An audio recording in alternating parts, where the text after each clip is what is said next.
तो अब हमारा नेक्स्ट टॉपिक क्या है, कोलराउस लॉ की एप्लीकेशन है।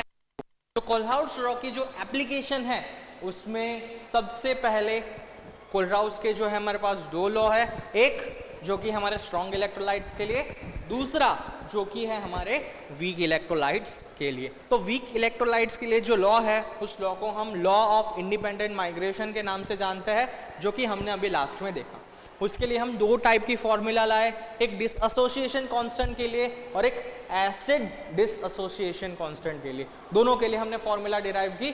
अब हम इनका एप्लीकेशन क्या है, एक छोटा सा टॉपिक है कि इनका एप्लीकेशन कहाँ पे होता है, तो देखते हैं। तो सिंपल वीक इलेक्ट्रोलाइट्स के अंदर क्या है, पर्टिकुलर उसकी जो मोलार कंडक्टिविटी और लिमिटिंग मोलार कंडक्टिविटी है उसकी वैल्यू कैलकुलेट करने के लिए हम इस फॉर्मूला का यूज कर सकते हैं। हम कोलराउस भैया के लॉ का इस फॉर्म में हम यूज कर सकते हैं। दूसरा एप्लीकेशन क्या है कि अगर हमें लैम्बडा नॉट एम यानी कि मोलार कंडक्टिविटी और लिमिटिंग मोलार कंडक्टिविटी दोनों की वैल्यू पता है तो हम क्या कर सकते हैं, हम पर्टिकुलर डिसएसोसिएशन कांस्टेंट यानी कि अल्फा की वैल्यू जो है वो हम फाइंड कर सकते हैं। तो इस तरीके से हम तीनों में से किसी भी एक चीज़ की अल्टरनेट फॉर्म में वैल्यू फाइंड कर सकते हैं। वही है लॉ ऑफ इंडिपेंडेंट माइग्रेशन का एप्लीकेशन। ओके, नेक्स्ट अब फॉर स्ट्रॉन्ग इलेक्ट्रोलाइट्स के लिए जो कोलराउस का लॉ है वो उसका एप्लीकेशन क्या है कि भाई कंडक्टिविटी,